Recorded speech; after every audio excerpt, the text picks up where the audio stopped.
Shalom. हम एक series पर काम कर रहे हैं कि हमें आराधना क्यों करनी चाहिए। कई बार हमारा मन नहीं करता है आराधना करने के लिए, कई बार हमारे मन बोझिल होते हैं, कई सोच से भरे होते हैं। आज हम उसी सीरीज में आगे जा रहे हैं, मुझे आराधना क्यों करनी चाहिए।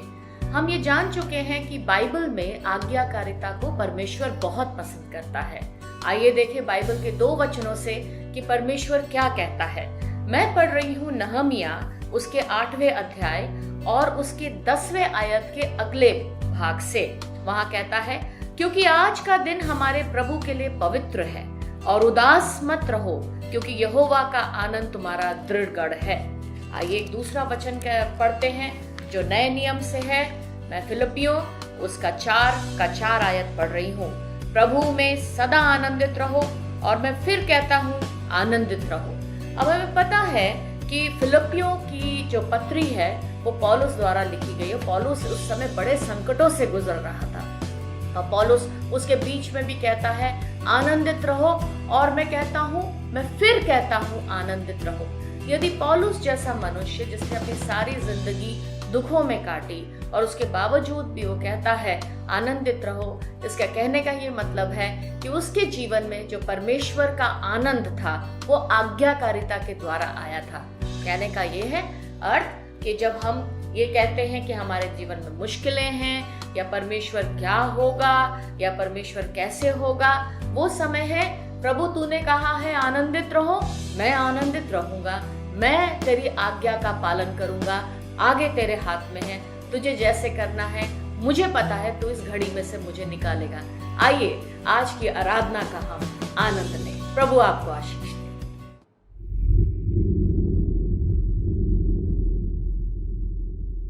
आज की इस ऑनलाइन कलीसिया में आप सभी का स्वागत है। क्यों ना आज के दिन हम प्रार्थना के द्वारा अपने मनों को समर्पित करते हुए, हो सकता है कि कुछ समय पहले आपके कुछ प्रार्थना के विषय होंगे जिनका आपको उत्तर अभी तक मिला नहीं है, मगर आज के दिन अपने विश्वास को परमेश्वर के ऊपर बनाए रखें और प्रार्थना का उससे उत्तर पाने की आप उम्मीद करें।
तेरी उपस्थिति में आते हैं प्रभु। और प्रभु इस समय में प्रभु जहाँ पे कुछ भी हमारे शायद समझ से बाहर होगा प्रभु, हमें ऐसा लग रहा होगा कि ये परिस्थिति हमारे जीवन में क्यों आई है प्रभु, पर उस समय प्रभु हम ये जान सके प्रभु कि तू हमारे संग है प्रभु, तू हमारे साथ खड़ा है प्रभु। यीशु नाम प्रभु, यीशु नाम की जय।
नाम में मिलती है शिफा, यीशु नाम में मिलती है कृपा, यीशु नाम में करना दुआ, यीशु नाम में मिलती है क्षमा, यीशु नाम में मिलती है शिफा, यीशु नाम में मिलती है कृपा, यीशु नाम में करना दुआ, यीशु नाम, यीशु नाम,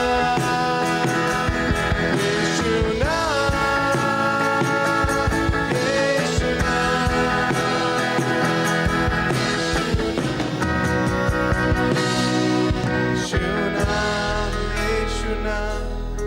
यीशु नाम, यीशु नाम, यीशु नाम, यीशु नाम की जय, यीशु नाम, यीशु नाम, यीशु नाम, यीशु नाम, यीशु नाम, यीशु नाम की जय, यीशु नाम, यीशु नाम, यीशु नाम, यीशु नाम, यीशु नाम, यीशु नाम की जय, यीशु नाम, यीशु नाम, यीशु नाम, यीशु नाम, यीशु नाम, यीशु नाम की जय, यीशु नाम, यीशु नाम, यीशु नाम, यीशु नाम, यीशु नाम, यीशु नाम, यीशु नाम की जय।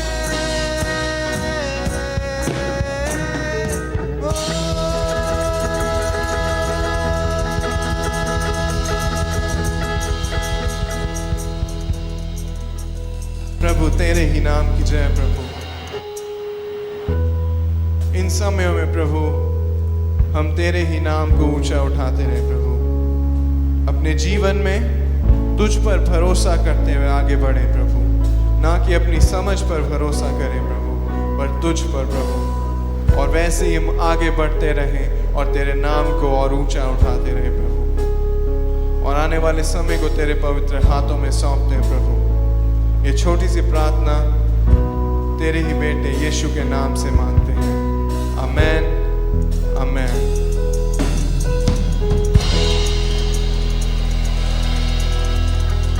जय मसीह की। आप सबका स्वागत है इस समय जब हम देने के विषय में बात करते हैं, और हमें बहुत खुशी है आज हमारे साथ नीतू हैं।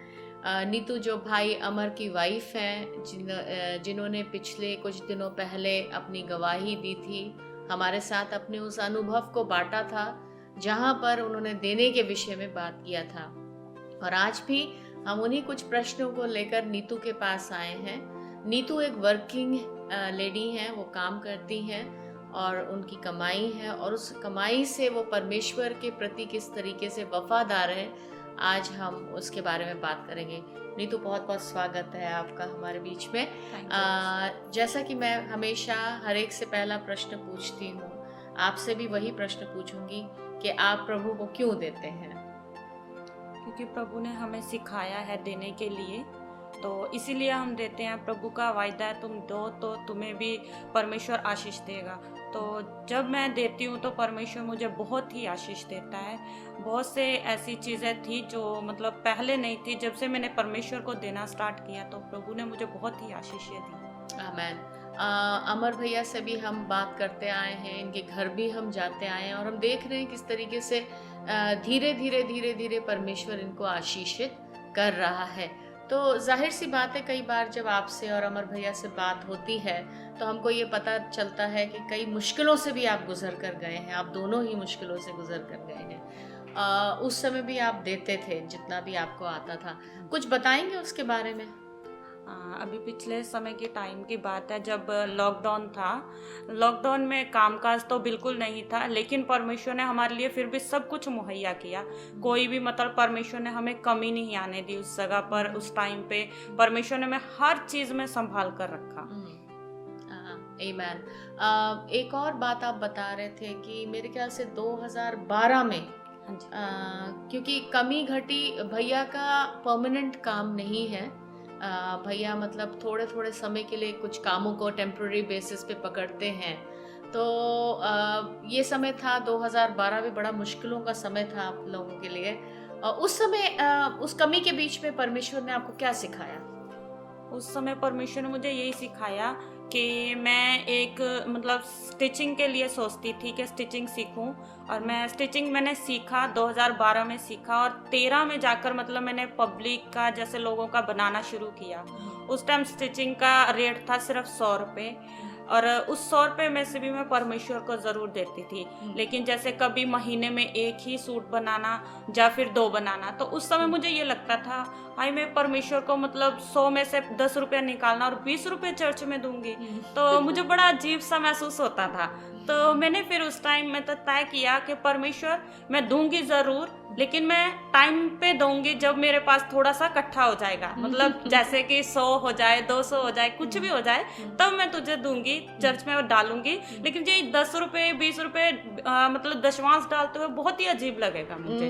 तो परमेश्वर ने धीरे धीरे धीरे मुझे आज इस मुकाम पर लाके खड़ा कर दिया कि मैं परमेश्वर का जितना भी मैं कमाती हूँ उसमें से देती हूँ। आमीन। मतलब वो टाइम था, कहने का मतलब ये है कि वो टाइम था जब आपकी कमी थी, तो आपका ध्यान इस तरफ भी गया बिल्कुल कि मैं ये भी कर सकती हूँ। हाँ जी। तो कमी के द्वारा भी प्रभु ने आपको सिखाया। हाँ जी। आमीन। कुछ प्रोत्साहन के शब्द उन लोगों के लिए जिनका मन शायद अभी देने के लिए तैयार नहीं है, आप कुछ कहना चाहेंगे उनके लिए? मैं उनसे यही कहना चाहूँगी कि जैसे मैंने 10 रुपये से स्टार्ट किया, आज परमेश्वर ने मुझे बहुत अच्छे मुकाम पर लाके खड़ा किया है, तो आप भी ऐसे ही छोटे से स्टार्ट करो और परमेश्वर आपको बड़े पर लेकर जाएगा। आमीन। आइए हम अपने दशवांशों को, अपने भेंटों को हाथों में लें और प्रार्थना के साथ इस पैसे को जो प्रभु ने हमें दिया है, हम उनको वापस करें जो उसके वायदे के अनुसार है। प्यारे प्रभु यीशु, हम धन्यवाद देते हैं कि आपने हमें इस लायक रखा कि हम आपको वापस आपकी आज्ञा के अनुसार दशवांश और भेंटों को दे सके। प्रभु, हम प्रार्थना करते हैं उन लोगों के लिए जिनके मन अभी तैयार नहीं है। इस वीडियो के द्वारा प्रभु आप उनके मनों से बातचीत करें ताकि वे देने वाले बने, और आपकी अपरंपार वर्षा जो आसमानी झरोकों से आपने हम लोगों को दी है प्रभु, जिसकी गवाही आज हम देते हैं, वे लोग भी आने वाले दिनों में गवाही दे सके। यीशु के नाम से मांगते हैं, सुन और कबूल कर। आमीन। ये समय सूचनाओं का है। आज 20 तारीख हो गई है और 25 तारीख के लिए सिर्फ 4 दिन रह गए हैं। बड़ा दिन आने वाला है। मुझे उम्मीद है आप अपने अपने घरों में सब तैयारियां कर रहे होंगे।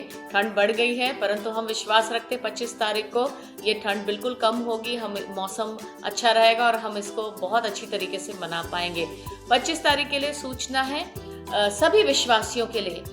मजबूरी है, हम इस बार थोड़ा अलग कर रहे हैं कि 25 तारीख को हम सारे जिस तरीके से नए लोगों को सारे विश्वासियों से कहते थे लेकर आइए, हम नहीं बुला पा रहे हैं, परंतु विश्वासियों के लिए चर्च खुला है। आप आइए, ज़रूर आइए, सपरिवार आइए। 25 तारीख को 2 आराधनाएं होंगी। पहली आराधना 9:30 से 10:30 बजे तक और दूसरी आराधना 11 से 12 बजे तक। मैं दोबारा रिपीट करती हूँ, पहली आराधना 9:30 से 10:30 बजे तक, दूसरी आराधना 11 से 12 बजे तक। आपके जितने भी केयर सेल लीडर्स हैं और एसएल्स हैं आपको बता देंगे कि आप किस आराधना में आ सकते हैं। यदि आप केयर सेल में नहीं आते हैं या केयर सेल के इलाकों के आसपास नहीं रहते हैं, आप किसी भी आराधना में आ जाइए, आपका स्वागत है। साथ ही मैं दूसरी सूचना देना चाहूंगी 29 तारीख के बारे में। 29 तारीख को हम प्रोफेटिक प्रार्थना रख रहे हैं, यहीं कलीसिया में रख रहे हैं, शाम को 4 से 6 बजे तक।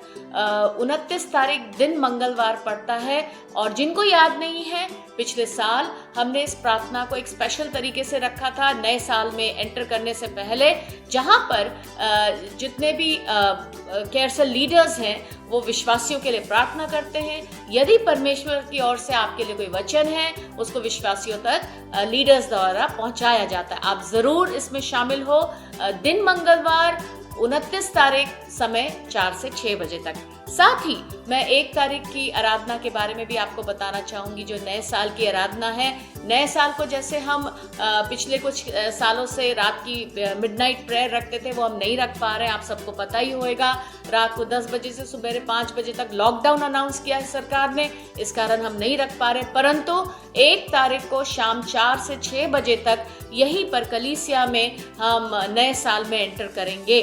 नए साल में एंटर कर चुके होंगे, पर पहले दिन हम परमेश्वर को समर्पित करेंगे। सारे विश्वासियों से विनती है कि आप प्लीज 1 तारीख को जरूर 4 से 6 बजे तक यहाँ पर आराधना में शामिल होइएगा। अदरवाइज उसके अलावा जितने भी लोगों ने गेट टुगेदर के दौरान या किसी भी और समय के दौरान कई अविश्वासियों को परमेश्वर के प्यार के बारे में बताया होगा, आने वाले एतवारों में आप उनको अपने इलाके के हिसाब से कलीसिया जरूर लाएं। हम उनसे मिलना चाहेंगे, हम परमेश्वर के आशीर्वाद को उनको देना चाहेंगे, और हम चाहेंगे कि वे सब प्रभु में बढ़े। परंतु 25 तारीख को आप अपने परिवार के साथ यहाँ जरूर शामिल होइएगा। अपने लीडर्स से फोन करके पूछिए। यदि आप कैरसल में नहीं आते हैं, आसपास के इलाकों में हैं, तो उन इलाकों के आसपास के कैरसल लीडर्स से फोन करके पूछिए कि आप किस वाली आराधना में आ सकते हैं। यदि आप किसी भी तरीके से कांटेक्ट नहीं कर पा रहे हैं, आपका स्वागत है, जी आयानु। आप किसी भी आराधना में आकर शामिल होएं, और यहाँ पर हम मिलकर परमेश्वर के नाम से जश्न को मनाएंगे। जय मसीह की। जय मसीह दी। ते ये हफ्ता मैं विश्वास करदा हाँ कि कई तैयारियां तुसी कर रहे होगे, ते वड्डा दिन नेड़े आ रहा है। ते ये मौका लेंदे हुए सगों असी कईयां नूं प्रभु दे प्यार बारे असी दसन वाले बन सकीए। ते नाले ये भी मैं दसना चाहांगा कि वड्डे दिन दे उस आराधना 2 आराधनाएं हैं जिवें सूचना तुहानूं दस्या है। ते दुर्भाग्यवश असी नवे लोकां नूं निमंत्रण दे नहीं पा रहे, पर फिर असी उस दे लई कोई ना कोई इंतज़ाम करन दा सोच रहे हाँ। पर तुसी सारे जो हो आराधना दे विच ज़रूर शामिल होना, ते प्रभु ते आशीषां नूं अपने जीवन विच पाना। जो 25 तारीख की आराधना की मैं गल कर रहा। तो प्रभु दे वचन वाल असी सगों ध्यान देंगे। अज सगों एक बहुत ही मुख्य शख्स व्यक्ति दे बारे मैं तुहाडे नाल कुछ गल करना चाहांगा, जिसका नाम है यूहन्ना, जिसनूं असी यूहन्ना बपतिस्मा देन वाला करके जानते हाँ। ते असी वेखदे हाँ कि प्रभु दा वचन ये आखदा है कि परमेश्वर ने यूहन्ना बपतिस्मा देन वाले नूं खास एक मकसद दे लई भेजिया सी। वो मकसद ये सी कि वो प्रभु यीशु मसीह दे लई वो राह तैयार करे। अज जिस विषय दे बारे मैं तुहाडे नाल गल करना चाहुंदा हाँ, वो यही है कि असी जो है कि उस राह नूं तैयार कर सकीए। तैयारी वो शब्द है जिस दे वल मैं तुहाडा ध्यान ले जाना चाहांगा। ते 3 गल्लां हैं जो मैं तुहाडे सामने रखना चाहांगा। सब तो पहली गल तो यह है कि प्रभु दे लई अपने दिलां नूं तैयार करिए। बाइबल नूं जद असीं वेखदे हाँ यूहन्ना बपतिस्मा देन वाले दे बारे ही, बाइबल दसदी है कि उसने जो है कि यीशु मसीह दे आगमन तो पहला वो राह तैयार करना सी। लूका दी इंजील जे उसके 3 अध्याय दे 4 तो जेकर तुसी पढ़ोगे तो बाइबल इत्थे दसदी है, जिवें यशायाह नबी दियां बानियां दे पुस्तक विच लिखिया होया है, उजाड़ विच एक होका देन वाले दी आवाज़ पई, प्रभु दे रस्ते नूं ਤਿਆਰ ਕਰੋ, ਉਸ ਦੇ ਰਾਹਾਂ ਨੂੰ ਸਿੱਧੇ ਕਰੋ। ਹਰੇਕ ਖੱਡ ਭਰ ਜਾਵੇਗੀ ਅਤੇ ਹਰੇਕ ਪਹਾੜ ਨੂੰ ਟਿੱਬਾ ਨੀਵਾਂ ਕੀਤਾ ਜਾਵੇਗਾ। ਤੇ ਅਸੀਂ ਵੇਖਦੇ ਹਾਂ ਕਿ ਇੱਥੇ ਸਗੋਂ ਯੋਹੰਨਾ ਬਪਤਿਸਮਾ ਦੇਣ ਵਾਲੇ ਦੇ ਬਾਰੇ ਇਹ ਗੱਲ ਕੀਤੀ ਜਾ ਰਹੀ ਹੈ ਕਿ ਇੱਕ ਆਵਾਜ਼ ਉਹ ਦੇ ਰਿਹਾ ਸੀ ਕਿ ਪ੍ਰਭੂ ਦੇ ਰਸਤੇ ਨੂੰ ਤਿਆਰ ਕਰੋ। ਮੈਂ ਚਾਹੁੰਦਾ ਹਾਂ ਕਿ ਥੋੜਾ ਜਿਹਾ ਉਸ ਪਰਿਸਥਿਤੀ ਦੇ ਵੱਲ ਤੁਹਾਡਾ ਧਿਆਨ ਜਾਵੇ ਜਿੱਥੇ ਪ੍ਰਭੂ ਦੇ ਆਉਣ ਤੋਂ ਪਹਿਲਾਂ ਜਾਂ ਜਿਸ ਸਮਾਂ ਤੋਂ ਪ੍ਰਭੂ ਆਪਣੀ ਸੇਵਕਾਈ ਸ਼ੁਰੂ ਕਰੇ ਤੇ ਪ੍ਰਭੂ ਦੇ ਰਾਜ ਦੇ ਬਾਰੇ ਪ੍ਰਚਾਰ ਕਰੇ, ਉਹ ਯੋਹੰਨਾ ਬਪਤਿਸਮਾ ਦੇਣ ਵਾਲੇ ਨੇ ਉਸ ਦੇ ਲਈ ਉਹ ਰਾਹ ਤਿਆਰ ਕਰਨਾ ਸੀ ਕਿ ਇੱਕ ਤਰੀਕੇ ਦੇ ਨਾਲ ਲੋਕਾਂ ਦਾ ਦਿਲ ਤਿਆਰ ਰਹੇ ਕਿ ਜਦ ਉਹ ਮਸੀਹ ਆਵੇਗਾ ਉਹ ਉਸ ਨੂੰ ਸਵੀਕਾਰ ਕਰ ਸਕੇ।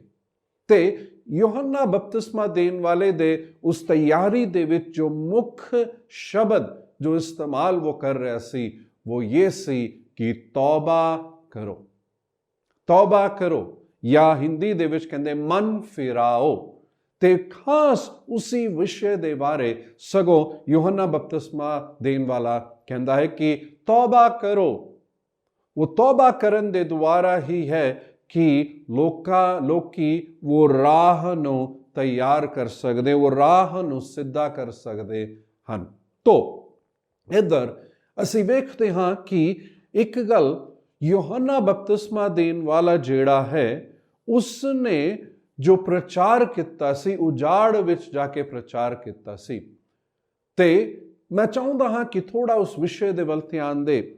ਉਜਾੜ ਇੱਕ ਇਸ ਤਰ੍ਹਾਂ ਦੀ ਥਾਂ ਜਿੱਥੇ ਲੋਕਾਂ ਨੂੰ ਜੇ ਆਕਰ ਉੱਥੇ ਯੋਹੰਨਾ ਬਪਤਿਸਮਾ ਦੇਣ ਵਾਲੇ ਦੇ ਪ੍ਰਚਾਰ ਨੂੰ ਸੁਣਨਾ ਸੀ ਤੋ ਆਪਣੇ ਘਰ-ਬਾਰ ਤੋਂ ਨਿਕਲ ਕੇ ਉਹਨਾਂ ਨੇ ਆਪਣੇ ਸਾਰੇ ਕੰਮ ਤੋਂ ਜੋ ਹੈ ਕਿ ਨੂੰ ਛੱਡ ਕੇ ਆਪਣੇ ਘਰ ਦੇ ਲੋਕਾਂ ਨੂੰ ਇੱਕ ਤਰੀਕੇ ਦੇ ਨਾਲ ਛੱਡ ਕੇ ਜਾਂ ਉਹਨਾਂ ਨੂੰ ਆਪਣੇ ਨਾਲ ਲੈ ਕੇ ਜਾਂਦੇ ਹੋਏ ਉੱਥੇ ਯੋਹੰਨਾ ਬਪਤਿਸਮਾ ਦੇਣ ਵਾਲੇ ਦੇ ਉਸ ਪ੍ਰਚਾਰ ਨੂੰ ਸੁਣਨਾ ਸੀ। ਹੁਣ ਇੱਕ ਬਹੁਤ ਮੁੱਖ ਗੱਲ ਇਹ ਹੈ ਕਿ ਕਈ ਵਾਰੀ ਅਸੀਂ ਆਪਣੇ ਜੀਵਨ ਵਿੱਚ ਇੰਨੇ ਸਾਰੇ ਕੰਮਾਂ ਦੇ ਵਿੱਚ ਉਲਝਦੇ ਰਹਿੰਦੇ ਹਾਂ ਕਿ ਪ੍ਰਾਰਥਨਾ ਦੇ ਟਾਈਮ ਵੀ, ਪ੍ਰਭੂ ਦੇ ਵਚਨ ਦੇ ਟਾਈਮ ਵੀ ਸਾਡਾ ਧਿਆਨ ਜੋ ਪ੍ਰਭੂ ਦੇ ਵੱਲ ਹੋਣ ਤੋਂ ਬਜਾਏ ਕਈ ਉਨ ਸਾਰੇ ਉਲਝੇ ਹੋਏ ਗੱਲਾਂ ਦੇ ਵਿੱਚ ਰਹਿੰਦਾ ਹੈ ਕਿ ਪ੍ਰਭੂ ਦੇ ਵੱਲ ਸਾਡਾ ਧਿਆਨ ਰਹਿੰਦਾ ਹੀ ਨਹੀਂ ਹੈ। ਤੇ ਇਸ ਕਰਕੇ ਲੋੜ ਵੀ ਇਹ ਹੈ ਕਿ ਅਸੀਂ ਜਦ ਯੋਹੰਨਾ ਬਪਤਿਸਮਾ ਦੇਣ ਵਾਲੇ ਦੇ ਪ੍ਰਚਾਰ ਨੂੰ ਸੁਣਨਾ ਸੀ, ਉਹਨਾਂ ਨੇ ਇੱਕ ਤਰੀਕੇ ਨਾਲ ਸਭ ਕੁਝ ਛੱਡ ਕੇ ਜਿੱਥੇ ਉਹਨਾਂ ਦਾ ਧਿਆਨ ਖਾਣੇ ਦੇ ਵੱਲ ਨਹੀਂ ਹੈ, ਉਹਨਾਂ ਦੇ ਕੰਮ ਦੇ ਵੱਲ ਨਹੀਂ ਹੈ, ਉਹਨਾਂ ਦੇ ਬਿਜ਼ਨਸ ਵੱਲ ਨਹੀਂ ਹੈ, ਉਹਨਾਂ ਦੇ ਪੈਸੇ ਵੱਲ ਨਹੀਂ ਹੈ, ਬੱਚਿਆਂ ਦੇ ਵੱਲ ਨਹੀਂ ਹੈ, ਪਰ ਸਿਰਫ ਧਿਆਨ ਯੋਹੰਨਾ ਬਪਤਿਸਮਾ ਦੇਣ ਵਾਲੇ ਦੇ ਪ੍ਰਚਾਰ ਵੱਲ ਸੀ। ਇਹ ਬਹੁਤ ਜ਼ਰੂਰੀ ਵੀ ਸੀ ਕਿਉਂਕਿ ਅਸੀਂ ਵੇਖਦੇ ਹਾਂ ਕਿ ਜਦ ਅਸੀਂ ਪ੍ਰਭੂ ਦੇ ਵੱਲ ਆਉਂਦੇ ਹਾਂ, ਪ੍ਰਭੂ ਕੋਲ ਆਉਂਦੇ ਹਾਂ, ਪ੍ਰਭੂ ਦੇ ਹਜ਼ੂਰੀ ਦੇ ਵਿੱਚ ਆਉਂਦੇ ਹਾਂ, ਬਹੁਤ ਜ਼ਰੂਰੀ ਹੈ ਜੇ ਪ੍ਰਭੂ ਤੋਂ ਸੁਣਨਾ ਹੈ, ਪ੍ਰਭੂ ਦੇ ਕਰੀਬ ਆਣਾ ਹੈ ਤਾਂ ਸਾਡਾ ਧਿਆਨ ਉसी ਪ੍ਰਭੂ ਵੱਲ ਹੀ ਹੋਣਾ ਜ਼ਰੂਰੀ ਹੈ। ਜੇ ਪ੍ਰਭੂ ਤੋਂ ਸੁਣਨਾ ਵੀ ਚਾਹੁੰਦੇ ਆ, ਪ੍ਰਭੂ ਕੀ ਦੱਸਣਾ ਚਾਹ ਰਹੇ, ਸਾਡਾ ਧਿਆਨ ਉਸ ਦੇ ਵੱਲ ਹੋਣਾ ਬਹੁਤ ਜ਼ਰੂਰੀ ਹੈ। ਤੇ ਆਪਣੇ ਜੀਵਨ ਉਸ ਦਿਲ ਦੀ ਤਿਆਰੀ ਵਿੱਚ ਵੀ ਸਾਡਾ ਧਿਆਨ ਜੋ ਹੈ ਪ੍ਰਭੂ ਦੇ ਵੱਲ ਰਹਿਣਾ ਬਹੁਤ ਹੀ ਜ਼ਿਆਦਾ ਜ਼ਰੂਰੀ ਹੈ। ਤੇ ਇੱਕ ਹੋਰ ਗੱਲ ਜੋ ਅਸੀਂ ਵੇਖਦੇ ਹਾਂ ਉਹ ਇਹ ਹੈ ਕਿ ਉੱਥੇ ਜੋ ਮਨ ਫਿਰਾਵੇ ਦੇ ਬਾਰੇ ਗੱਲ ਕੀਤੀ ਗਈ ਹੈ। ਹੁਣ ਇਹ ਕ੍ਰਿਸਮਸ ਦੇ ਤਿਉਹਾਰ ਦੇ ਇਸ ਮਹੀਨੇ ਦੇ ਵਿੱਚ ਅਸੀਂ ਖੁਸ਼ੀ ਮਨਾ ਰਹੇ ਹਾਂ, ਉਤਸਵ ਮਨਾ ਰਹੇ ਹਾਂ, ਕਈ ਚੀਜ਼ਾਂ ਬਣਾ ਰਹੇ ਹਾਂ, ਕਈ ਚੀਜ਼ਾਂ ਤਿਆਰ ਕਰ ਰਹੇ ਹਾਂ, ਤੋਹਫੇ ਦੇ ਰਹੇ ਹਾਂ, ਸਭ ਕੁਝ। ਪਰ ਇਨ ਸਾਰੀ ਗੱਲਾਂ ਦੇ ਵਿੱਚ ਇੱਕ ਵਿਸ਼ੇ ਜੋ ਧਿਆਨ ਦੇਣ ਵਾਲਾ ਇਹ ਵੀ ਹੈ ਕਿ ਅਸੀਂ ਮਨ ਫਿਰਾਵੇ ਦੇ ਵੱਲ ਵੀ ਧਿਆਨ ਦੇ। ਹੁਣ ਮਨ ਫਿਰਾਵੇ ਦੇ ਇਸ ਵਿਸ਼ੇ ਦੇ ਬਾਰੇ ਥੋੜਾ ਜਿਹਾ ਮੈਂ ਦੱਸਣਾ ਚਾਹਾਂਗਾ। ਇੱਕ ਮਨ ਫਿਰਾਵਾ ਸਿਰਫ ਜੀਵਨ ਦੇ ਵਿੱਚ ਇੱਕ ਸਮਾਂ ਦਾ ਹੀ ਕੰਮ ਨਹੀਂ ਹੈ। ਜਿੱਥੇ ਜਿਸ ਦਿਨ ਅਸੀਂ ਪ੍ਰਭੂ ਨੂੰ ਕਬੂਲ ਕੀਤਾ ਹੈ ਸਿਰਫ ਉਸੇ ਦਿਨ ਮਨ ਫਿਰਾਵੇ ਜਾਂ ਤੌਬਾ ਕਰਨ ਦੀ ਲੋੜ ਹੈ ਕਰ ਜੇਕਰ ਸਾਡੇ ਮਨ ਵਿੱਚ ਵਿਚਾਰ ਹੈ ਤਾਂ ਇਹ ਗਲਤ ਹੈ। ਸਾਡੇ ਜੀਵਨ ਮਸੀਹੀ ਜੀਵਨ ਵਿੱਚ ਜੇਕਰ ਅਸੀਂ ਕੁਝ ਗਲਤ ਕੀਤਾ ਹੈ ਤਾਂ ਮਨ ਫਿਰਾਉਣ ਦੀ ਲੋੜ ਹੈ। ਜੇਕਰ ਸਾਡੇ ਜੀਵਨ ਵਿੱਚ ਕੁਝ ਹੈ ਜੋ ਸਹੀ ਨਹੀਂ ਹੈ ਤਾਂ ਮਨ ਫਿਰਾਵੇ ਦੀ ਲੋੜ ਪੈਂਦੀ ਹੈ। ਤੇ ਯੂਨਾਨੀ ਭਾਸ਼ਾ ਦੇ ਵਿੱਚ ਜੋ ਸ਼ਬਦ ਇਸਤੇਮਾਲ ਕੀਤਾ ਗਿਆ ਹੈ ਤੌਬਾ ਕਰਨ ਦੇ ਬਾਰੇ, ਉਹ ਸਾਡੇ ਭਾਵਨਾਵਾਂ ਦੇ ਨਾਲ ਨਹੀਂ ਸੰਬੰਧਿਤ ਹੈ ਪਰ ਸਾਡੇ ਕੰਮ ਦੇ ਨਾਲ ਸੰਬੰਧਿਤ ਹੈ। ਮਤਲਬ ਇਹ ਹੈ कि मन फिरावा जो है एक मेरा बुरा महसूस करना नहीं है, सगों मन फिरावा वो है जिथे मेरे अंदर एक एहसास है कि मैंने ये गलत किया है ते मैं एक कदम चुकदा हाँ कि इस नूं मैं अपने जीवन विचों छड्ड देना है। ठीक है, वो छड्डना ते वो पाप तो दूर रहना मन फिरावे असली मन फिरावा है। तद ही वही पौल जो यूहन्ना बपतिस्मा देने वाला कह रहा सी कि तुहाडे अंदर वो मन फिरावा आवे, वो मन तुसी फिराओ ते वो तौबा तुसी करो, तद तुसी प्रभु दे लई वो राह बन कढ रहे हो। हुण यूहन्ना बपतिस्मा देने वाले दे बारे उत्थे एक होर गल जो कही गई है, एक तरीके दे नाल जो सड़क बनाउण वाले उस कंस्ट्रक्शन दे काम दे नाल भी संबंधित है, क्योंकि कहता है कि राह सिद्धा करो, जो पहाड़ है उसनू की है समतल तुसी करो, वो जो खड्डे हैं उसनू तुसी भर दो, ते इस तरीके दे नाल जो टेढ़े राह है उसनू सिद्धा करो कर इत्थे यूहन्ना बपतिस्मा देने वाले दे बारे कहा गया है कि वो राह जो प्रभु दे लिए तैयार करना है जिस दे विच तौबा है, वो एक सौखा काम नहीं है, वो एक औखा काम है ते उस दे विच वो करना बहुत जरूरी है। जिथे मन फिरावे दा एक भाव साडे जीवन विच रहेगा तद है जब परमेश्वर भी साडे जीवन विच अपना काम करेगा। हालेलुया। लोड़ ये है इसी खुशी दे मौके दे विच असी समा कड्डीए बिल्कुल कल्ले प्रभु दे उपस्थिति दे विच आकर, जिथे असी अपने जीवन नो प्रभु दे सामने रखदे हुए कहंदे प्रभु मेरे जीवन नो तुसी देखो, मेरे जीवन नो तुसी देखो, कोई कुछ इस तरह गलत तो नहीं है ताकि मैं जे गलत है तो मेरे अंदर वो तौबा आवे, मैं अपने मन नो फिरा लेवा, मैं अपने मन नो की है सही कर प्रभु तुहाडे राह दे विच मैं चलन वाला बन सकां कर वो मन फिरावा साडे अंदर होना, तौबा साडे अंदर होना बहुत ही ज़रूरी है। हालेलुया, बहुत ज़रूरी है। दूजी गल जो असी वेखदे हाँ, तैयारी दी गल जद आउंदी है तो सानू अपने आप नू प्रभु दे आगमन ले तैयार होना है। हुण 2 मिनट पहले पॉइंट दे वल थोड़ा एक होर विषय मैं दसना चाहुंदा ताकि साडे दूजे पॉइंट दे नाल वो संबंधित रहे। पहले पॉइंट दे विच असीं वेखदे हां यूहन्ना बपतिस्मा देण वाला मसीह दे आउण दे बारे दे लई राह तैयार कर रहा है। हुण परिस्थिति इस तरह सी, लोकां नू पता नहीं सी कि वो मसीह कौन है, कदों आएगा, किस तरह करके। ठीक है, हुण उसी दे विच ही यूहन्ना तैयार कर रहा है राह। हुण उसी तरीके नाल जब प्रभु दे दूजे आगमन दे बारे जद असीं गल करदे हां तो तुहानू अते मैनू ये बिल्कुल भी नहीं पता है कि कदों वो आवेगा, कदों वो आवेगा तुहानू अते मैनू पता नहीं। ते उत्थे है कि असीं अपने आप नू तैयार रखना है, साडे अंदर वो तैयारी होनी चाहिए। प्रभु दा वचन आखदा है कि वो एक चोर दे नाई आवेगा ते वो जब आवेगा तो ओदा आगमन साडे लिए एक हैरानी दी गल नहीं होनी चाहिए ते वो हैरानी दी गल नहीं होवेगी जेकर असी तैयार रहांगे।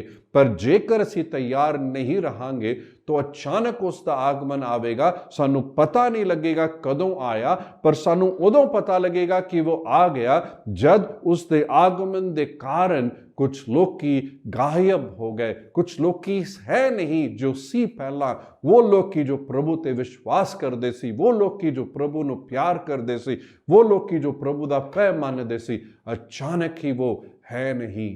ते फिर एहसास हुंदा है वो राजाओं दा राजा आके चला गया है। तो इस करके लोड़ यह है कि असी अपने दिलां नूं उसके आगमन दे लई भी तैयार करिए। हालेलुया। वो किसी भी समा आवेगा तो वो यही चाहुंदा है कि असी तैयार हमेशा रहे कि जद वो आवेगा असी बदलां दे विच उपर उठाए जाएं तो उस दे नाल जो है असी स्वर्ग चले जाएं। प्रिय भाई ते भैन, एक उम्मीद साडे अंदर रहना कि वो आउण वाला है, वो बहुत ही ज़रूरी, वो एक आशा है साडे लिए, वो एक खुशी है साडे लिए। क्योंकि जो लोग की चले गए जो विश्वास करते सी, साडे जान पहचान, साडे रिश्तेदार, साडे घर दे, उन्होंने एक दिन असी स्वर्ग मिलांगे। दूजे पासे जो दुख, जो दर्द, जो बदनामी, जो बेइज्जती, जो शायद तंगी है, जो बीमारी असी सामना कर दें, वो सब कुछ स्वर्ग दे विच होवेगा नहीं। उत्थे आंसू है नहीं ते उस दे लई असी तैयार रहना है। वो एक विचार साडे अंदर हमेशा रहना चाहिदा है। इस करके प्रभु दा वचन कहता है, ये तुसी जान लो कि तुसी परदेसी हो, असी परदेसी हैं इत्थे। वो विचार साडे अंदर रहना बहुत ही जरूरी है।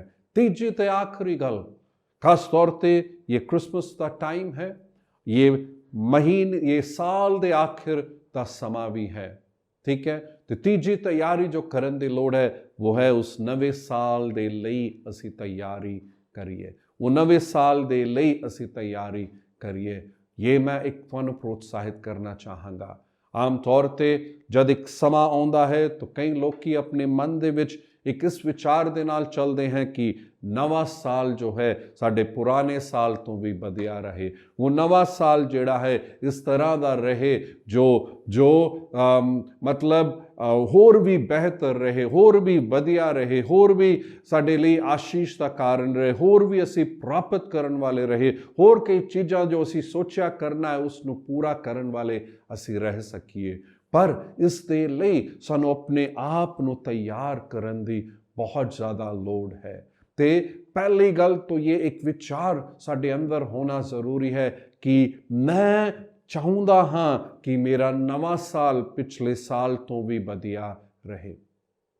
ये याद रखन दी लोड़, वो एक चाह, वो सिर्फ एक चाह नहीं पर तुहाडे अते मेरे अंदर एक जुनून होना चाहिदा है कि मेरा नवा साल होर भी बदिया रहे। शायद ये साल सन 2020 कई गल्लां नूं तुसी सोचिया सी करना है, कई अपने काम दे विच तुसी सोचा करोगे, बिजनेस दे विच सोचा करोगे, अपने पढ़ाई दे क्षेत्र दे विच सोचा, पर किते ना किते शायद इस कोविड दे इस परिस्थिति दे कारण कुछ गल्लां नहीं हुई जो तुसी सोचा है। या शायद ये कहना भी गलत नहीं होगा कि मेरा समर्पण उस तरह का नहीं होने करके मैं उस तरीके का अनुशासन अपने अंदर नहीं लाया जिस करके वो पूरा नहीं होया। या शायद मैं अपने दुख दे विच इन्ना निराश हो गया, शायद अपने तंगी दे विच मैं इन्ना डुब गया, शायद मेरा मन नहीं किता करके, शायद कई कारण हो सकते हैं। पर मैं तुहानू प्रोत्साहित करना चाहता हाँ कि जिस तरह यूहन्ना बपतिस्मा देने वाले ने प्रभु दे लई तैयार किता सी वो राह, जिस तरह असी नवे प्रभु दे दूजे आगमन दे लई तैयार कर रहे हाँ, सानू इस नवे साल दे लई भी तैयारी करन दी लोड़ है। एक पासे शायद तुसी ये पुछ रहे होगे, तुसी तो कहते हो कि प्रभु दे आगमन दे लई तैयार रहो, ते दूजे पासे तुसी कह रहे हो नवे साल दे लई भी तैयारी तुसी करो। कारण है ये, क्यों? कारण यही है कि जदों तक असी इस धरती ते हाँ, सानू एक नमक अते रोशनी की तरह जीना है, सानू एक आशीष का कारण बनना है। अब्राहम की आशीष जो प्रभु ने कहा मैं तेनू आशीष देंगा, तेनू एक आशीष का कारण बनावांगा, मैं तेनू एक तेनू बहुतियां दे लई एक आशीष का कारण बनावांगा। तो असीं वेखदे हाँ कि उसी तरीके दे नाल सानू बहुत जरूरी है कि असी जो है उस नवे साल दे लई जो है अपने आप नू तैयार ਕਰੀਏ। ਉਸ ਨਵੇਂ ਸਾਲ ਦੇ ਵਿੱਚ ਅਸੀਂ ਇਹ ਵੇਖੀਏ ਕਿ ਕੀ ਹੈ ਜੋ ਅਸੀਂ ਕਰ ਸਕਦੇ ਹਾਂ, ਕੀ ਹੈ ਕਿ ਉਸ ਨਵੇਂ ਸਾਲ ਦੇ ਵਿੱਚ ਅਸੀਂ ਪ੍ਰਾਪਤ ਕਰ ਸਕਦੇ ਹਾਂ ਜੋ ਨਹੀਂ ਪ੍ਰਾਪਤ ਕੀਤਾ ਹੈ। ਜੇਕਰ ਸਾਡੇ ਅੰਦਰ ਉਹ ਜਨੂਨ ਹੋ, ਸਾਡੇ ਅੰਦਰ ਇੱਕ ਫੈਸਲਾ ਹੋਵੇ ਕਿ ਨਹੀਂ ਮੈਨੇ ਕਰਨਾ ਹੈ।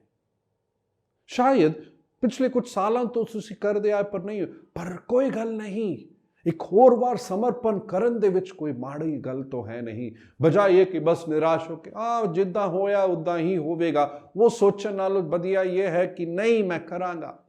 ਇੱਕ ਸਮਰਪਣ ਆਪਣੇ ਅੰਦਰ ਲੈ ਕਰ ਆਏ ਤੇ ਉਸ ਨਵੇਂ ਸਾਲ ਦੇ ਲਈ ਆਪਣੇ ਆਪ ਨੂੰ ਤਿਆਰ ਕਰੇ। ਕੀ ਹੈ ਜੋ ਤਿਆਰ ਕਰ ਸਕਦੇ ਆ? ਕੁਝ ਸਮਾਂ ਕੱਢੋ। ਜਿਸ ਤਰ੍ਹਾਂ ਯੋਹੰਨਾ ਬਪਤਿਸਮਾ ਦੇਣ ਵਾਲਾ ਉਸ ਉਜਾੜ ਦੇ ਵਿੱਚ ਕਰ ਰਿਹਾ ਸੀ, ਲੋੜ ਇਹ ਹੈ ਕਿ ਅਸੀਂ ਵੀ ਕਿਸ ਤਰ੍ਹਾਂ ਦੇ ਥਾਂ ਤੇ ਜਾएं ਜਿੱਥੇ ਕੋਈ ਹੈ ਨਹੀਂ। ਉਹ ਟਾਈਮ ਅਸੀਂ ਕੱਢੇ, ਪ੍ਰਭੂ ਦੇ ਹਜ਼ੂਰੀ ਦੇ ਵਿੱਚ ਬੈਠੇ, ਅਸੀਂ ਵੇਖੀਏ ਕੀ ਹੈ ਜੋ ਸਾਨੂੰ ਕਰਨਾ ਹੈ। ਪਲਾਨ ਕਰੋ, ਉਸ ਦੇ ਲਈ ਲਿਖ ਕੇ ਰੱਖੋ ਕੀ ਤੁਸੀਂ ਕਰਨਾ ਚਾਹੁੰਦੇ ਹੋ। ਉਸ ਨਵੇਂ ਸਾਲ ਦੇ ਵਿੱਚ ਕੀ ਪੂਰਾ ਕਰਨਾ ਚਾਹੁੰਦੇ ਹੋ। ਉਹ ਤੁਹਾਡੇ ਵਿਅਕਤੀਗਤ ਜੀਵਨ ਦੇ ਨਾਲ ਸੰਬੰਧਿਤ ਹੋਵੇਗਾ। वो व्यक्तिगत जीवन ਦੇ ਨਾਲ ਸੰਬੰਧਿਤ ਹੋਣਾ ਜ਼ਰੂਰੀ ਹੈ, ਕਿਉਂਕਿ ਮੇਰੀ बढ़ोतरी ਦੇ ਹਿਸਾਬ ਨਾਲ ਹੀ ਬਾਕੀ ਸਾਰੇ ਖੇਤਰ ਦੇ ਵਿੱਚ बढ़ोतरी ਹੋਵੇਗੀ। ਮੇਰੇ ਵਿਅਕਤੀਗਤ ਜੀਵਨ ਦੇ ਵਿੱਚ ਮੇਰੇ ਆਤਮਿਕ ਜੀਵਨ ਹੋ ਗਿਆ, ਮੇਰੇ ਮਾਨਸਿਕ ਜੀਵਨ, ਸਮਾਜਿਕ ਜੀਵਨ ਹੈ, शारीरिक ਜੀਵਨ ਹੈ, ਆਰਥਿਕ ਜੀ ਹੈ। ਇਹ ਸਾਰੇ ਗੱਲਾਂ ਨੂੰ ਦੇ ਵਿੱਚ ਬੈਠ ਕਰ ਕੁਝ ਗੱਲਾਂ ਨੂੰ ਲਿਖੋ, ਕੁਝ ਗੱਲਾਂ ਤੈਅ ਕਰੋ ਕਿ ਕੀ ਹੈ ਜੋ ਤੁਸੀਂ ਕਰਨ ਵਾਲੇ ਹੋ। ਪਲਾਨ ਕਰ ਲਓ, ਤੁਸੀਂ ਸਮਾਂ ਕੱਢੋ। ਜੇਕਰ ਨਹੀਂ ਕੱਢੋਗੇ, ਬਸ ਸੁਣकर ਚਲੇ ਜਾਓਗੇ, ਮੈਂ ਤੁਹਾਨੂੰ ਗਾਰੰਟੀ ਦੇਣਾ ਚਾਹੁੰਦਾ ਹਾਂ ਜਿਵੇਂ ਪਿਛਲੇ ਕੁਝ ਸਾਲ ਸੀ ਉਵੇਂ ਦਾ ਹੀ ਇਹ ਨਵਾਂ ਸਨ 2021 ਰਹੇਗਾ।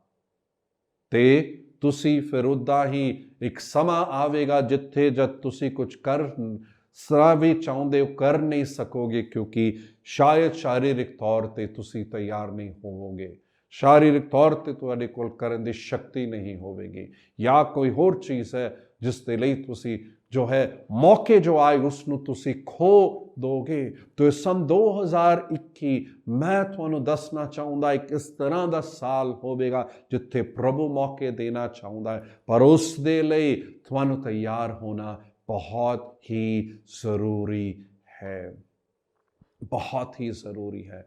बैठकर प्लान आउट कर लो, तैयार कर लो।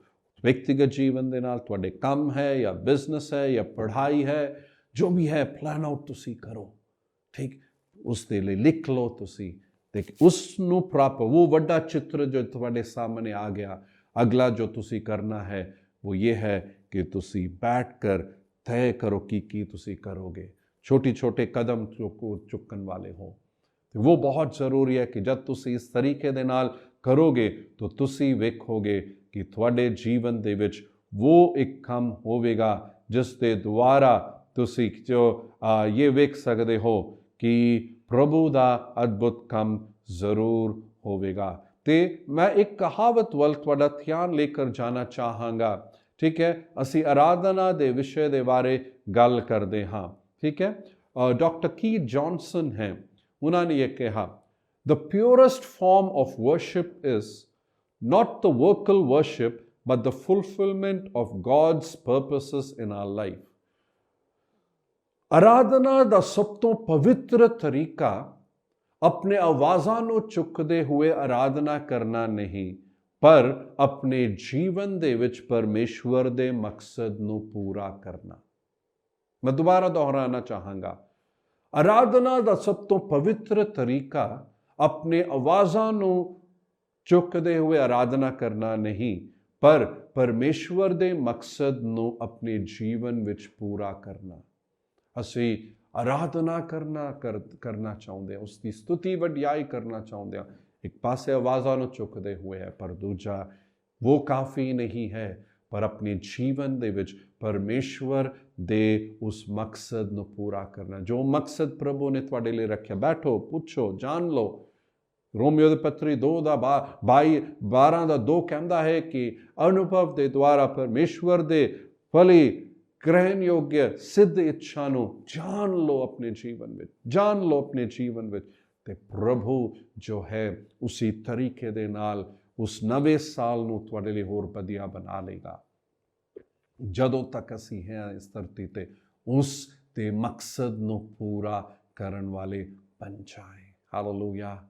ਤਿਆਰ ਅਸੀਂ ਕਰੀਏ ਸਭ ਤੋਂ ਪਹਿਲਾਂ ਆਪਣੇ ਦਿਲਾਂ ਨੂੰ ਪ੍ਰਭੂ ਦੇ ਲਈ ਕੀ ਹੈ, ਜਿੱਥੇ ਲਗਾਤਾਰ ਪ੍ਰਭੂ ਮੇਰੇ ਜੀਵਨ ਵਿੱਚ ਕੰਮ ਕਰਦਾ ਰਹੇ। ਮੈਂ ਹਮੇਸ਼ਾ ਇਹ ਜਾਣ ਲੇਵਾ ਕਿ ਉਸ ਦੇ ਬਗੈਰ ਮੈਂ ਕੁਝ ਵੀ ਨਹੀਂ ਹਾਂ, ਮੈਨੂੰ ਉਸ ਦੀ ਲੋੜ ਹਰ ਰੋਜ਼ ਹੈ। ਦੂਜੀ ਗੱਲ ਹੈ, ਉਸ ਦੇ ਆਗਮਨ ਦੇ ਲਈ ਅਸੀਂ ਤਿਆਰੀ ਕਰੀਏ। ਤੀਜੇ ਤੇ ਆਖਰੀ ਗੱਲ ਹੈ, ਇਸ ਨਵੇਂ ਸਾਲ ਦੇ ਲਈ ਆਪਣੇ ਆਪ ਨੂੰ ਤਿਆਰ ਕਰੀਏ ਤਾਂ ਕਿ ਇਹ ਨਵਾਂ ਸਾਲ ਪਿਛਲੇ ਸਾਲਾਂ ਨਾਲੋਂ ਹੋਰ ਵਧੀਆ ਰਹੇ। ਚਾਹੇ परिस्थिति जिस तरह ਦੀ ਵੀ ਹੋਵੇ, ਯਾਦ ਰੱਖੋ ਉਹ ਨਵਾਂ ਸਾਲ ਵਧੀਆ ਹੋਣਾ ਤੁਹਾਡੇ ਹੱਥਾਂ ਵਿੱਚ ਹੈ। ਤਾਂ ਅਸੀਂ ਉਸ ਨੂੰ ਹੋਰ ਵਧੀਆ ਬਣਾਵਾਂਗੇ। ਹਾਲੇਲੂਇਆ। ਪ੍ਰਭੂ ਆਸ਼ੀਸ਼ ਦੇ ਇਨ ਵਚਨਾਂ ਦੇ ਦੁਆਰਾ ਆਪਣੇ ਅੱਖਾਂ ਨੂੰ ਅਸੀਂ ਬੰਦ ਕਰਾਂਗੇ। ਪਿਆਰੇ ਪਰਮੇਸ਼ਵਰ, ਧੰਨਵਾਦ ਇਸ ਸਮਾਂ ਦੇ ਲਈ। ਅਸੀਂ ਪਰਮੇਸ਼ਵਰ ਤੁਹਾਡੇ ਜਨਮ ਨੂੰ ਯਾਦ ਰੱਖਦੇ ਹੋਏ ਵੱਡਾ ਦਿਨ ਮਨਾਉਂਦੇ ਹਾਂ। ਤੁਸੀਂ ਉਸ ਜਰਨੀ ਦੇ ਵਿੱਚ ਨਹੀਂ ਹੋ। ਤੁਸੀਂ ਪਰਮੇਸ਼ਵਰ ਇਸ ਧਰਤੀ ਤੇ ਪਵਿੱਤਰ ਜੀਵਨ ਜੀਕਰ ਆਪਣੀ ਜਾਨ ਸਲੀਬ ਤੇ ਦੇ ਕੇ ਤੀਜੇ ਦਿਨ ਮੁਰਦਿਆਂ ਤੋਂ ਜ਼ਿੰਦਾ ਹੋ ਗਏ। ਧੰਨਵਾਦ ਅਸੀਂ ਦਿੰਦੇ ਹਾਂ। ਪਰ ਜਿਸ ਤਰ੍ਹਾਂ ਯੋਹੰਨਾ ਨੇ ਪ੍ਰਭੂ ਲੋਕਾਂ ਦੇ ਦਿਲਾਂ ਨੂੰ ਤਿਆਰ ਕੀਤਾ ਮਨ ਫਿਰਾਵੇ ਤੌਬਾ ਕਰਨ ਦੇ ਬਾਰੇ, ਅਸੀਂ ਇਹ ਅਹਿਸਾਸ ਰੱਖਦੇ ਹਾਂ ਕਿ ਤੌਬਾ ਇੱਕ ਸਮਾਂ ਦਾ ਇੱਕ ਕੰਮ ਨਹੀਂ ਹੈ, ਪਰ ਸਾਡੇ ਜੀਵਨ ਦੇ ਵਿੱਚ ਲੋੜ ਹੁੰਦੀ ਹੈ ਜੇਕਰ ਅਸੀਂ ਕੁਝ ਗਲਤ ਕੀਤਾ ਹੈ। ਮੈਂ ਪ੍ਰਾਰਥਨਾ ਕਰਦਾ ਅਸੀਂ ਸਾਰੇ ਪ੍ਰਭੂ ਉਹ ਸਮਾਂ ਵੱਖਰਾ ਕੱਢਾਂਗੇ ਪ੍ਰਭੂ ਤੁਹਾਡੇ ਹਜ਼ੂਰੀ ਦੇ ਵਿੱਚ। ਇੱਕ ਸਮਾਂ ਜਿੱਥੇ ਆਣਾ ਹੈ ਤੁਹਾਡੇ ਉਪਸਥਿਤੀ ਦੇ ਵਿੱਚ ਆਖਰ, ਚਾਹੇ व्रत रख के करना होवे, चाहे ਅਸੀਂ कुछ मतलब ये समा मैंने अपना ਕੰਮ ਵੀ ਨਹੀਂ ਕਰਨਾ, ਪਰ ਪ੍ਰਭੂ ਦੇ ਉਪਸਥਿਤੀ ਦੇ ਵਿੱਚ ਆਖਰ ਮੈਂ ਉਸ ਦੇ ਹਜ਼ੂਰੀ ਵਿੱਚ 1 ਜਾਂ 2 ਜਾਂ 3 ਘੰਟੇ ਬੈਠਣਾ ਹੈ। अपने दिल ਨੂੰ ਤਿਆਰ ਕਰਨ ਲਈ ਬੈਠਣਾ ਹੈ ਕਿ ਮੈਂ ਇਹ ਅਹਿਸਾਸ ਆਪਣੇ ਅੰਦਰ ਹੋਰ ਵੀ ਪਾਵਾਂ ਕਿ ਉਹ ਜਲਦੀ ਆਉਣ ਵਾਲਾ ਹੈ। ਤੇ ਬੈਠ ਕਰ ਜੋ ਹੈ ਪ੍ਰਭੂ ਦੇ ਹਜ਼ੂਰ ਨਵੇਂ ਸਾਲ ਦੇ ਲਈ ਆਪਣੇ ਵਿਅਕਤੀਗਤ ਜੀਵਨ, ਆਪਣੇ ਕੰਮ ਦੇ ਨਾਲ ਸੰਬੰਧਿਤ ਜੀਵਨ ਦੇ ਵਿੱਚ ਮੈਂ ਹੋਰ ਤਿਆਰੀ ਕਰ ਸਕਾਂ ਕਿ ਸੰਨ 2021 ਹੋਰ ਵਧੀਆ ਸਾਲ ਰਹਿ ਸਕੇ। कि मैं पिछे मुड़कर ये मेरा विचार ना रहे काश मैं जे ये करदा, पर ये सोच धन्यवाद हो कि मैं अपने आप ਨੂੰ समर्पण किया है। धन्यवाद हो कि मैं अनुशासित होया हाँ। धन्यवाद हो कि मैं वो फैसला लेकर उसी तरीके दे नाल किया है। प्रभु मदद कर, आशीष दे प्रभु। हर एक ਨੂੰ ਤੁਹਾਡੇ ਹੱਥਾਂ ਦੇ ਵਿੱਚ ਸੌਂਪਦਾ ਹਾਂ। ਪਰਮੇਸ਼ਵਰ ये ਸਮਾਂ ਇਹਨਾਂ ਦੇ ਲਈ ਆਸ਼ੀਸ਼ ਦਾ ਕਾਰਨ ਰਹੇ, ਇਹ ਸਮਾਂ ਖੁਸ਼ੀ ਦਾ ਕਾਰਨ ਰਹੇ। ਮਨ ਫਿਰਾਵੇ ਨੂੰ ਵਿੱਚ ਵੀ ਰੱਖਦੇ ਹੋਏ ਨਾਲੇ ਪਰਮੇਸ਼ਵਰ ਅਸੀਂ ਧੰਨਵਾਦ ਦਿੰਦੇ ਹਾਂ ਹਰ ਇੱਕ ਦੇ ਲਈ ਇਸ ਵੱਡੇ ਦਿਨ ਦੇ 25 ਤਾਰੀਖ ਦੇ ਵਿੱਚ ਸ਼ਾਮਿਲ ਹੁੰਦੇ ਹੋਏ ਅਸੀਂ ਇੱਕ ਦੂਜੇ ਲਈ ਆਸ਼ੀਸ਼ ਦਾ ਕਾਰਨ ਬਣ ਸਕੀਏ। ਪ੍ਰਭੂ ਆਸ਼ੀਸ਼ ਦੇ ਧੰਨਵਾਦ, ਸਾਰੀ ਮਹਿਮਾ ਆਦਰ ਸਨਮਾਨ ਤੁਹਾਨੂੰ ਦਿੰਦੇ ਹਾਂ। ਯੀਸ਼ੂ ਦੇ ਨਾਂ ਤੇ ਪ੍ਰਾਰਥਨਾ ਕਰਦੇ ਹਾਂ, ਆਮੈਨ। ਪ੍ਰਭੂ ਯੀਸ਼ੂ ਮਸੀਹ ਦੀ ਕਿਰਪਾ, ਪਿਤਾ ਪਰਮੇਸ਼ਵਰ ਦਾ ਪਿਆਰ, ਪਵਿੱਤਰ ਆਤਮਾ ਦੀ ਸੰਗਤੀ ਸਾਡੇ ਸਾਰਿਆਂ ਦੇ ਨਾਲ ਆਉਣ ਵਾਲੇ ਹਫਤੇ ਤੇ ਯੀਸ਼ੂ ਦੇ ਆਗਮਨ ਤੇ ਖਾਸ ਤੌਰ ਤੇ 25 ਤਾਰੀਖ ਨੂੰ ਵੀ ਬਣਿਆ ਰਹੇ। ਆਮੈਨ, ਆਮੈਨ। ਪ੍ਰਭੂ ਤੁਹਾਨੂੰ ਸਾਰਿਆਂ ਨੂੰ ਆਸ਼ੀਸ਼ ਦੇ। ਸ਼ਾਲੋਮ।